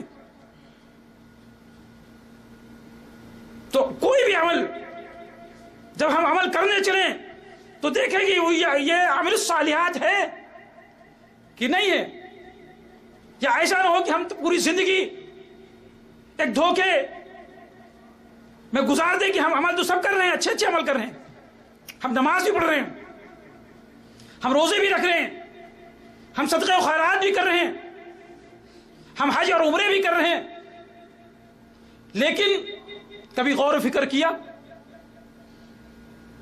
کہ ہم نے یہ جو عمل کیا یہ اللہ کے رسول صلی اللہ علیہ وسلم کے بتائے ہوئے طریقے کے مطابق ہے کہ نہیں ہے؟ اگر وہ طریقہ نہیں ہے تو ہمارا یہ عمل اللہ تعالیٰ کے وہاں قابل قبول نہ ہوا، تب کیا ہوگا؟ تب ہم خسارہ پانے والوں میں ہو جائیں گے اور پھر وہاں ہمارا کوئی مددگار نہیں ہوگا، ہمیں کوئی دوبارہ موقع اللہ نہیں دے گا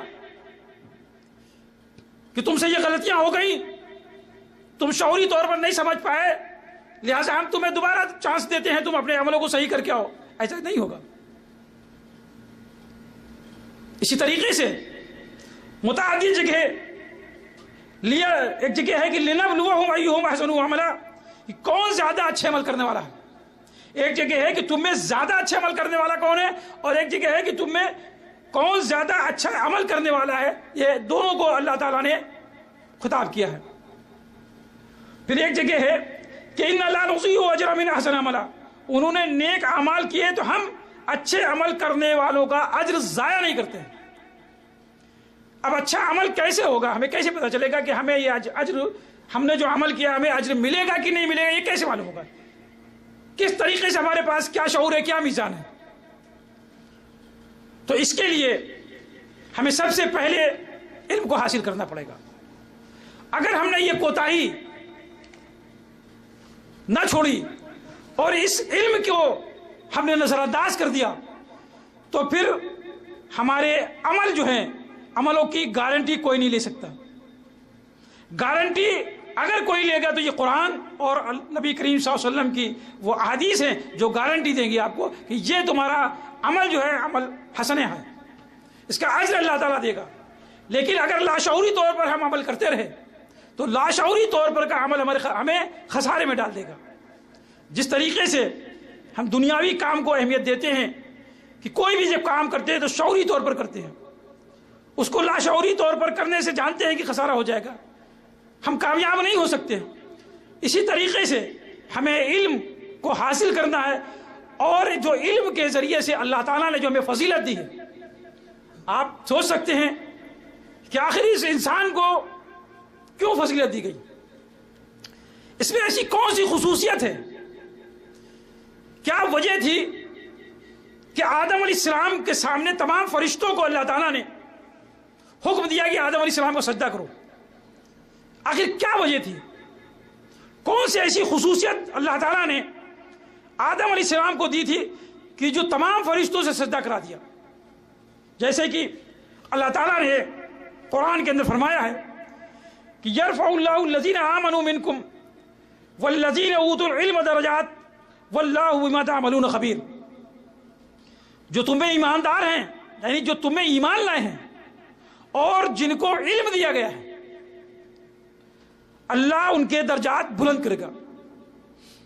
تو آدم علیہ السلام کو اللہ تعالیٰ نے وہ علم دیا تھا جو علم اللہ نے دوسروں کو نہیں دیا تھا. تو اس علم کی بنیاد پر اللہ تعالیٰ نے فرشتوں سے سجدہ کرایا تھا کہ آدم علیہ السلام کے پاس جو علم ہے وہ تمہارے پاس نہیں ہے. جس طریقے سے کہا جب فرشتوں نے کہا کہ اللہ تم کیوں پیدا کرتے ہو, یہ تو دنیا کے اندر فساد برپا کر دے, تو اللہ تعالیٰ نے کہا کہ تم نہیں جانتے ہو جو کچھ ہم جانتے ہیں. انی اعلم ما لا تعلمون, کہ جو ہم جانتے ہیں تم نہیں جانتے ہو. تو فرشتوں کا جو آبجیکشن تھا, تو اللہ تعالیٰ نے کہا کہ یہ سامان, یہ چیزیں رکھی, ان کے نام بتاؤ. تو فرشتے نہیں بتا پائے. تو جب آدم علیہ السلام کو جب حکم ہوا تو آدم علیہ السلام نے ان چیزوں کے نام بتا دیے. تو اللہ نے آدم علیہ السلام کو وہ علم دیا تھا جو فرشتوں کو علم نہیں تھا. اس علم کی بنیاد پر آدم علیہ السلام کو وہ فضیلت دی گئی کہ تمام فرشتوں سے سجدہ کرا دیا گیا. للملائکۃ اسجدوا فسجدوا الا ابلیس, کہ وہاں ابلیس تھا اور اس نے سجدہ نہیں کیا. پھر آگے دیکھیں کہ وَلَقَدْ كَرَّمْنَا بَنِي آدَمَ وَحَمَلْنَاهُمْ فِي الْبَرِّ وَالْبَحْرِ, کہ یقیناً ہم نے اولاد آدم کو بڑی عزت دی ہے اور انہیں خشکی اور تری کی سواریاں دی ہیں. یہ آیت کے اندر اللہ تعالیٰ انسانوں کا ذکر کر رہا ہے کہ ہم نے وہ فضیلت جو آدم علیہ السلام کو دی تھی, علم کی بنیاد پر دی تھی, اسی علم کی بنیاد پر بنی آدم کو ہم وہی مقام اور وہی فضیلت آج بھی دے رہے ہیں کہ اگر وہ علم کو حاصل کر لے اور جو علم ہم نے دیا ہے قرآن کی شکل میں اگر اس کو حاصل کرتا. عبداللہ بن مسعود رضی اللہ عنہ فرماتے ہیں کہ اگر کوئی شخص چاہتا ہے کہ ہم علم حاصل کریں اور علم نافع حاصل کریں, فائدہ مند علم حاصل کریں, تو وہ قرآن کو پڑھے اور قرآن کا ترجمہ پڑھے. اگر قرآن چھوڑ کر کوئی علم حاصل کرنا چاہتا ہے تو وہ کامیابی کی ضمانت اس کے پاس نہیں ہے, وہ کتنا بڑا دنیا کا کیوں نہ کوئی عہدہ لے لے. اگر وہ کامیاب زندگی چاہتا ہے تو کامیابی کی گارنٹی صرف قرآن کے اندر ہے, اور قرآن کو چھوڑ کر اگر ہم کوئی علم حاصل کرنا چاہیں گے تو کوئی کامیابی کی ہمارے پاس کوئی گارنٹی لینے والا نہیں. آپ دیکھیں, آپ بڑے سے بڑا سائنسداں ہیں, کیا اس کی کوئی گارنٹی سائنس نے لی ہے کہ تم نے اس دنیا کے اندر ترقی کے لیے بہت دماغ لگایا, بنی نوع انسان کے لیے فائدے کے لیے بہت سی چیزیں ایجاد کی ہیں, تمام سائنس نے زمین سے لے کر اور آسمان تک کے لیے چاند تک وہ تمام چیزیں عبور کر کے وہاں پر پہنچ چکا, لیکن کیا اس سائنس نے اس سے گارنٹی لی ہے کہ تم اتنی ترقی پر آ گئے ہو کہ چاند پر پہنچ گئے ہو, لہٰذا ہم گارنٹی لیتے ہیں کہ مرنے کے بعد بھی تم کامیاب ہو جاؤ گے؟ کوئی گارنٹی نہیں. سائنس نے ایسی کوئی گارنٹی نہیں لی. آپ دیکھیں علم فلسفہ جو یونان کی ایجاد ہے, ایک سے ایک بڑا فلسفی پیدا ہوا دنیا کے اندر اور بڑے بڑے نام کمائے, بڑی بڑی چیزیں ایجاد کی اس کو طب کے میدان میں. انسانوں کی بھلائی کے لیے انہوں نے تمام کام دیے جو اس کی زندگی سے جڑے ہوئے ہیں, ان کی پریشانیوں اور مصیبتیں, ان کی بیماریوں میں وہ کام ہے. لیکن کیا اس طب نے, اس فلسفے نے ایسی کوئی ضمانت لی ہے ان کی؟ اس علم نے کوئی ضمانت لی, ان کی کوئی گارنٹی دی ہے کہ مرنے کے بعد تم کامیاب ہو جاؤ گے؟ کوئی گارنٹی نہیں, کوئی بھی نہیں گارنٹی, کہیں سے بھی کوئی نہیں ہے. ایک بھی کسی فلاسفر کا, کسی فلسفی کا ایک قول کسی کے اندر کتاب کے اندر نہیں پا سکتے ہو کہ اس کو یہ گارنٹی دی گئی ہو کہ تم نے جو اس میدان کے اندر جو کامیابی پائی ہے, جو لوگوں کی خدمت کی ہے, اس خدمت کا صلہ تم کو یہ ملے گا. کوئی گارنٹی نہیں. اسی طریقے سے آپ میڈیکل کے اندر ہیں, ڈاکٹر دیکھیں, ایک سے بڑا ڈاکٹر پڑا ہوا, آپ کی بھلائی کے لیے وہ کام کر رہے ہیں.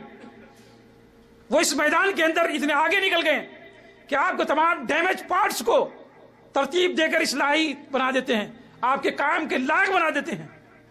لیکن اس طب نے, اس میڈیکل لائن نے ان کو کیا ضمانت دی, کوئی گارنٹی دی کہ تم نے اتنے بڑا کام بنی نوع انسان کے لیے کر رہے ہو اور مرنے کے بعد تم کو یہ میڈیکل کامیاب زندگی دے گی؟ ہے کوئی ضمانت؟ کوئی ضمانت نہیں ہے. اسی طریقے سے آپ کسی شعبے کے اندر نظر دوڑائیں اور کامیابی کی ضمانت مانگے تو کوئی کامیابی کی ضمانت دینے والا نہیں.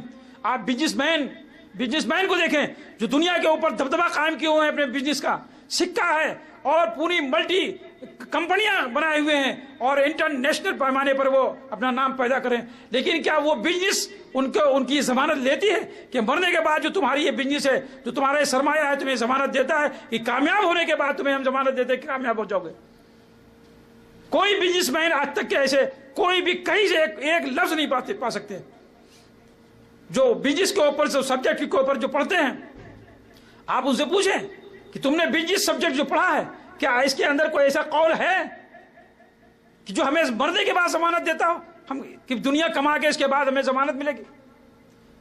نہ آپ کے سیاسیات میں ہے کہ آپ جب سیاسیات کا دیکھے پڑھیں اس پوری سیاسیات کے اندر ایک جملہ نہیں پائیں گے، چاہے بہترین سے بہترین آپ حکمراں کیوں نہ ہو جائیں، کچھ بھی ہو جائے، لیکن اس دنیا کے جانے کے بعد آپ کو سیاست آپ کو کیوں رہنمائی نہیں کر سکتی؟ اگر کوئی رہنمائی کرنے والی کی ہے تو یہ ہے ذالک الکتاب لا ریب فیہ ھدی للمتقین، آپ کی ہدایت کے لیے، آپ کو متقی بنانے کے لیے اللہ تعالیٰ نے کلام نازل کیا ہے۔ آپ اس کی اہمیت کو سمجھیں، یہ ایسے ہی نہیں بھیج دی گئی، یہ فارمیلٹی کے طور پر اللہ تعالیٰ نے نہیں نازل کیا۔ وہ دور آپ دیکھیں، یاد کریں کہ مکہ کے لوگ جو تعلیم سے دور تھے، جانتے نہیں تھے کہ تعلیم کیا ہے، اور ان کی کوئی ضمانت نہیں تھی، دنیا کے کوئی معاشرہ ان کو قبول کرنے کے لیے تیار نہیں تھا۔ تاریخ کے اندر آپ دیکھیں کہ وہی صحابی جب دوسری مملکت میں گئے ہیں تو ان لوگوں کے جو سوال ہیں، جو طرز ہے، دیکھیں کہ تم عرب کے چرواہے، تم ہم پر حکومت کرنے آئے ہو، تم کیا جانو تہذیب و تمدن، تمہیں کیا معلوم تعلیم کیا چیز ہے، تم ہم پر آئے ہو قابض ہونے؟ کیوں کہتے تھے؟ وہ جانتے تھے کہ عرب قوم اس کے پاس تعلیم نہیں ہے، یہ جاہل قوم ہے، یہ تہذیب و تمدن سے بہت دور ہے۔ لیکن جس وقت اللہ کے رسول صلی اللہ علیہ وسلم نے ان کو قرآن کی تعلیم دی، ان کو قرآن کی اہمیت بتائی کہ یہ قرآن تمہارے لیے آیا ہے، تمام بنی نوع انسان کے ہدایت کے لیے آیا ہے، تو وہی ایک ایک صحابی جب اس قرآن کی تعلیم لے کر نکلے مکے سے تو آپ پوری دنیا کے حکمراں بن گئے۔ وہی کیسر و کسرا جو گھمنڈ میں چور تھے کہ ہماری حکومتوں سے کون ہے ٹکر لینے والا، کون ہے جو ہم سے مقابلہ کرے، ان کے سامنے دہیا قلبی کھڑے ہوئے ہیں، جو پھڑی ہوئی پوشاک ہے، پھڑے ہوئے جوتے ہیں، اور کسرا کے سامنے کھڑے ہوئے اور کہا کسرا سن، میں تمہارے لیے اللہ کا پیغام لے کر آیا ہوں، ہم نبی اکرم صلی اللہ علیہ وسلم کے قاصد ہیں، لہذا تو ایمان لاؤ نہ ورنہ جزیہ دے۔ کسرا نگاہ اٹھاتا ہے اور کہتا تو اے عرب کے چرواہے، تجھے معلوم ہے تو کس سے بات کر رہا ہے؟ تو تہذیب و تمدن سے آ رہی ہے تو کہاں کھڑا ہوا؟ تجھے ہوش ہے؟ وہ صحابی جن کے پاس قرآن کا علم ہے اور قرآن کو انہوں نے سمجھا ہے اور اپنے ایمان کو قرآن سے سجایا ہے، تو کہتے ہیں کہ سن کسرا، میں محمد صلی اللہ علیہ وسلم کا قاصد ہوں، میں نے ایک اللہ کے اوپر ایمان لایا ہوں اور اسی ایک اللہ کی تجھے دعوت دیتا ہوں، اگر تو ایمان نہیں لاتا ہے، اسلام نہیں قبول کرتا ہے تو جزیہ دینے کے لیے تیار ہو جا، یا پھر میدان جنگ بتائے گا کہ کس کے پاس کتنی طاقت ہے۔ یہ کون بول رہا ہے؟ یہ کون سی طاقت تھی صحابی کے اندر جو اتنے بڑے حاکم کے سامنے جرأت پیدا کر دی؟ کون سی چیز تھی؟ کون بیکنگ تھی؟ یہ قرآن تھا۔ قرآن نے ان کو یہ طاقت دی تھی کہ اے عرب کے وہ لوگوں، تم اس قرآن کو اپنا لو، اس قرآن کو قبول کر لو، اس قرآن کو سمجھ لو، ہم تمہیں پوری دنیا کی سلطنت تمہارے قدموں پہ ڈال دیں گے۔ یہ اللہ تعالیٰ نے وعدہ کیا تھا۔ اور تاریخ گواہ ہے کہ اتنے بڑے علاقے کے اندر جب قرآن کے لوگ لے کے نکلے تو اسلامی تعلیمات کو پھیلا کے دم لیا اور لوگوں کو دنیا کے سامنے لوہا منوا لیا کہ واقعی قرآن اللہ کا کلام ہے اور اسلام امن پسند دین ہے. آپ تمام غیر مسلموں کا قول پڑھ سکتے ہیں، گواہ ہیں وہ لوگ. تو اس لیے ہمیں اسے پشے پشت نہیں ڈالنا ہے. آج جو رسوائی اور بغیرتی کی زندگی جو ہم جی رہے ہیں اس کا سبب ہے کہ ہم قرآن سے دور ہو گئے. اگر ہم قرآن اپنی زندگی میں لے آئے تو وہی گارنٹی ہے، آج بھی گارنٹی ہے. اللہ کی گارنٹی نہیں ختم ہوئی، لیکن ہم اس کو اسی طریقے سے لائے جس طریقے سے اللہ تعالیٰ نے ان صحابہ کا ذکر کیا ہے کہ ہمیں ایسے لوگ چاہیے. ہم اللہ تعالیٰ سے دعا کرتے ہیں کہ اللہ ہمیں صحیح معنوں میں قرآن کا علم عطا کر دے اور قرآن والی زندگی اللہ ہمیں عطا کر دے. ہمیں قرآن سے محبت پیدا کر دے، ہمارے اندر قرآن کی روشنی پیدا کر دے. اللہ ہمیں یہ ذلت و رسوائی جو قرآن چھوڑ کر ملی ہے، اللہ ہمیں قرآن پڑھنے والا بنا دے. سبحان ربک رب العزت عما یصفون، سلام علی المرسلین والحمد للہ رب العالمین.